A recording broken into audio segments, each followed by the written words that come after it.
force of will in camp and field. Oh, what miracles have been wrought by the self-confidence, the self-determination of an iron will! What impossible deeds have been performed by it!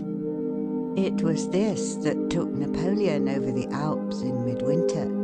It took Farragut and Dewey past the cannons, torpedoes, and mines of the enemy. It led Nelson and Grant to victory. It has been the great tonic in the world of discovery, invention, and art. It has helped to win the 1,000 triumphs in war and science which were deemed impossible.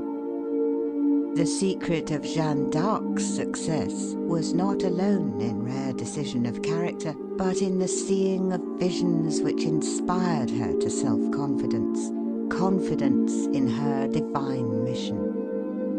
It was an iron will that gave Nelson command of the British fleet, a title and a statue at Trafalgar Square. It was the keynote of his character when he said, "When I don't know whether to fight or not, I always fight." It was an iron will that was brought into play when Horatius, with 2 companions, held 90,000 Tuscans at bay until the bridge across the Tiber had been destroyed. When Leonidas at Thermopylae checked the mighty march of Xerxes. When Themistocles off the coast of Greece shattered the Persians' armada. When Caesar, finding his army hard pressed, seized spear and buckler and snatched victory from defeat. When Winkelried gathered to his breast a sheaf of Austrian spears and opened a path for his comrades. When Wellington fought in many climes without ever being conquered. When Ney, on 100 fields, changed apparent disaster into brilliant triumph.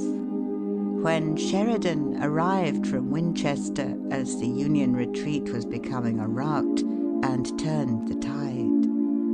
When Sherman signalled his men to hold the fort, knowing that their leader was coming. History furnishes thousands of examples of men who have seized occasions to accomplish results deemed impossible by those less resolute. Prompt decision and whole-souled action sweep the world before them. Who was the organizer of the modern German Empire? Was he not the man of iron?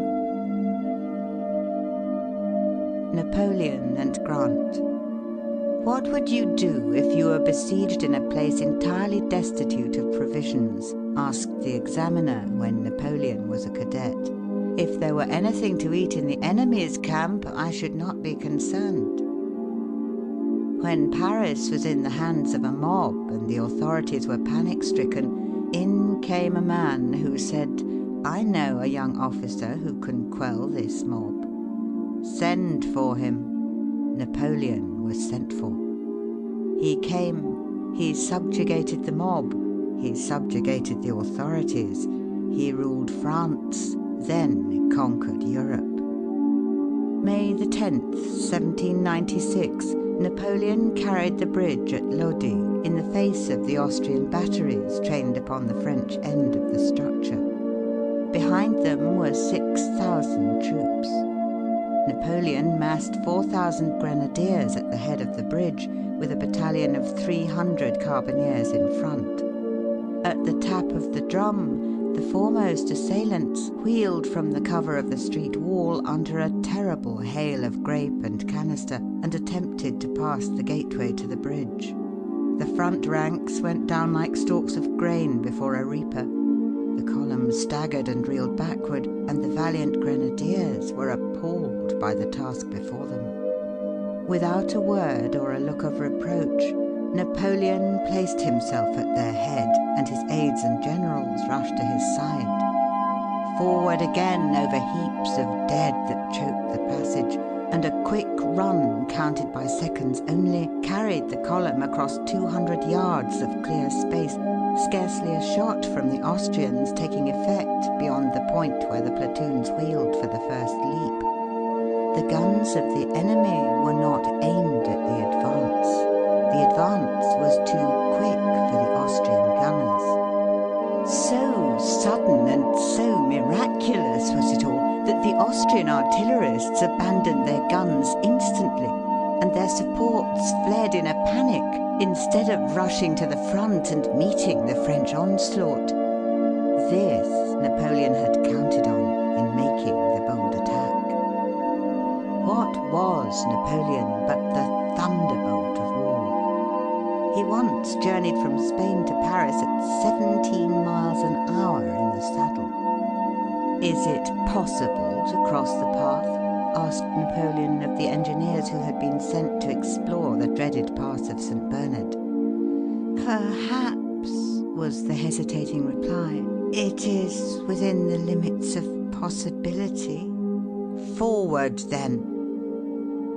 Yet Ulysses S. Grant, a young man unknown to fame, with neither money nor influence, with no patrons or friends, in 6 years fought more battles, gained more victories, captured more prisoners, took more spoils, commanded more men than Napoleon did in 20 years. The great thing about him, said Lincoln, is cool persistence. Don't swear, fight. When the Spanish fire on San Juan Hill became almost unbearable, some of the Rough Riders began to swear. Colonel Wood, with the wisdom of a good leader, called out amid the whistle of the Mauser bullets, "Don't swear, fight!"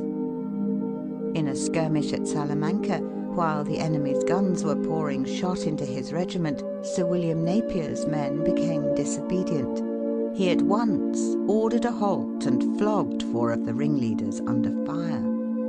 The men yielded at once, and then marched 3 miles under a heavy cannonade as coolly as if it were a review. When Pélissier, the Crimean chief of Zouaves, struck an officer with a whip, the man drew a pistol that missed fire. The chief replied, "Fellow, I order you a 3 days' arrest for not having your arms in better order." The man of iron will is cool in the hour of danger. I had to run like a cyclone. This was what Roosevelt said about his pushing on up San Juan Hill ahead of his regiment. I had to run like a cyclone to stay in front and keep from being run over. The personal heroism of Hobson or of Cushing, who blew up the Albemarle 40 years ago, was but the expression of a magnificent willpower. It was this which was the basis of General Wheeler's unparalleled military advancement. A second lieutenant at 23, a colonel at 24, a brigadier general at 25, a major general at 26, a corps commander at 27, and a lieutenant general at 28. General Wheeler had 16 horses killed under him and a great number wounded. His saddle equipments and clothes were frequently struck by the missiles of the enemy. He was 3 times wounded, once painfully. He had 32 staff officers or acting staff officers killed or wounded. In almost every case, they were immediately by his side. No officer was ever more exposed to the missiles of death than Joseph Wheeler. What is this imperial characteristic of manhood, an iron will, but that which underlies all magnificent achievement, whether by heroes of the Light Brigade or the heroic firefighters of our great city?